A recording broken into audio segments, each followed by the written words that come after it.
स्वागत है आप सभी का मेरे YouTube channel Alka Mahiwal boutique में। आज मैं आपके लिए लेकर आई हूँ 4 tucks blouse with belt cutting and stitching. तो बिना देरी किए चलिए शुरुआत करते हैं। तो यहाँ पर हमने बैक पार्ट की कटिंग कर ली है। ये ब्लाउज अस्तर का है, तो पहले हम इस पे अस्तर पे कटिंग करेंगे। तो इस तरीके से हमने पहले ब्लाउज की लंबाई लेंगे। तो जितनी भी हमने बैक पार्ट की लंबाई ली है उससे हम यहाँ पे 1 इंच लंबाई एक्स्ट्रा लेंगे। प्लेट्स जो हम टक्स लगाते हैं उसमें कपड़ा दबता है उसके लिए। तो उसके बाद हम यहाँ पे 1/2 इंच से थोड़ा कम एक्स्ट्रा लेंगे हुक्काई की जो हम पट्टी लगाते हैं उसके लिए। उसके बाद यहाँ पे शोल्डर लेंगे, जितना भी आपका शोल्डर है उसका हाफ, और जितना आप शोल्डर रखेंगे उतना ही आर्म होल रखेंगे इस तरीके से। इसके बाद हम यहाँ पे नेक बनाएंगे। तो नेक की लंबाई चौड़ाई आप अपने हिसाब से रख सकते हैं और उसकी शेप भी आप अपने हिसाब से कोई भी बना सकते हैं। मैं यहाँ पे राउंड नेक बना रही हूँ इस तरीके से। उसके बाद हम बेल्ट बनाएंगे नीचे से।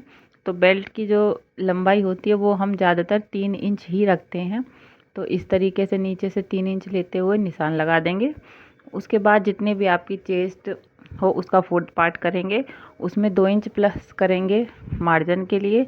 और जितने भी इंच की आप प्लेट बना रहे हो 1 या 2 इंच की, तो उतना एक्स्ट्रा लेंगे। ठीक उसी तरीके से कमर का पर निशान लगाएंगे और इन निशानों को इस तरीके से सीधा मिला देंगे। उसके बाद जो हम बेल्ट बनाएंगे उसको शेप देंगे। तो आगे की साइड से हम 1 इंच के राउंड करेंगे और जो पीछे की साइड होगी वहाँ पे 1/2 इंच का इस तरीके से राउंड देंगे। तो आप देख, उसके बाद यहाँ पे आर्म होल की शेप देंगे, गोलाई करेंगे 1 इंच की। तो आप देख सकते हैं इस तरीके से। उसके बाद अब हम कटिंग कर लेंगे। तो यहाँ पे हमने बेल्ट को अलग कर लिया है। उसके बाद हम यहाँ पे टक्स का निशान लगाएंगे। तो सबसे पहले हम यहाँ पे अपना बस्ट पॉइंट पर इस तरीके से निशान लगाएंगे और जो प्लेट की जो चौड़ाई होगी वो 4 इंच होगी। और यहाँ पे जो आप प्लेट, जितना भी आपने प्लेट का मार्जिन लिया है उतनी प्लेट रखें। इसके बाद दूसरे टक्स के लिए हम इस तरीके से फोल्ड करेंगे कपड़े को, और जो उसका बीच का पार्ट होगा वहाँ पर इस तरीके से प्लेट पर निशान लगाएंगे।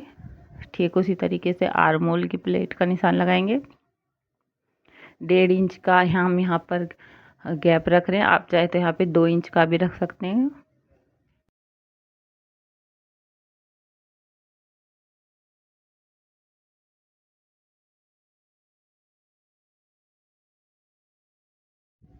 इस तरीके से वीडियो में दिखाया गया है, आप अपने चारों टक्स का निशान लगा लें। अब इसके बाद हम इनको फैलाएंगे और मेन फैब्रिक पर रखकर इस तरीके से कटिंग करेंगे।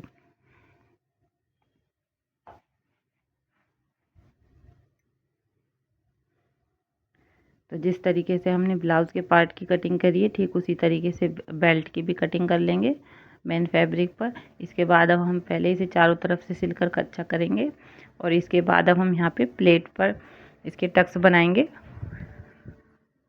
तो जो हमने नीचे वाली प्लेट टक्स बनाई थी उसमें जितना भी कपड़ा आप दबाएंगे इस तरीके से तिरछी सिलाई को ले जाते हुए। तो ये एक प्लेट हमारी हो गई।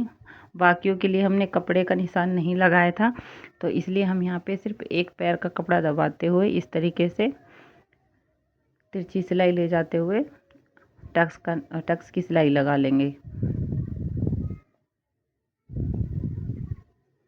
ये बहुत ही आसान तरीका है बेल्ट ब्लाउज बनाने का।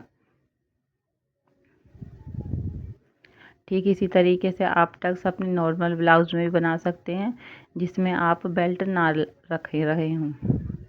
तो आप देख सकते हैं यहाँ पे हमारा एक अच्छा खासा पफ क्रिएट हो गया है।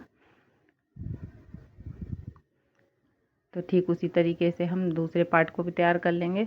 अब हम यहाँ पे बेल्ट पर सिलाई लगाएंगे। तो इस तरीके से बेल्ट को उल्टा रख के और यहाँ पे सिलाई लगा देंगे। तो आप देख सकते हैं। उसके बाद यहाँ पे एक सिलाई नीचे की तरफ लगा देंगे। आप चाहे तो इसे स्किप भी कर सकते हैं। तो ये हमारी यहाँ पे दोनों पार्टों में बेल्ट बन के तैयार हो गई है। अब हम यहाँ पे हुक्काई की पट्टी लगाएंगे।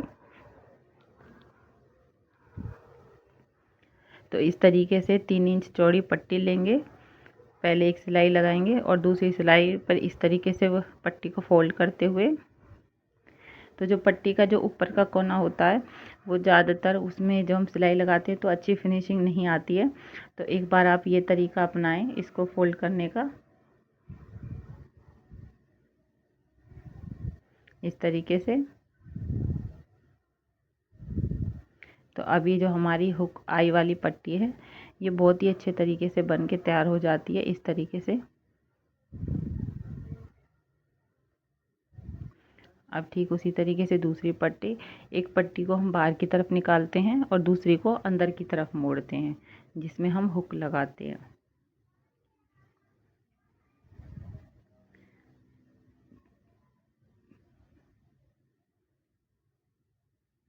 इस तरीके से कच्ची सिलाई कर लें क्योंकि यहाँ पे बाद में हमें तुरपाई करनी होती है। तो यहाँ आप देख सकते हैं हमारा ब्लाउज़ बन के तैयार हो गया है। वीडियो पर लाइक कमेंट करना ना भूलें। आखिरी तक देखने के लिए धन्यवाद।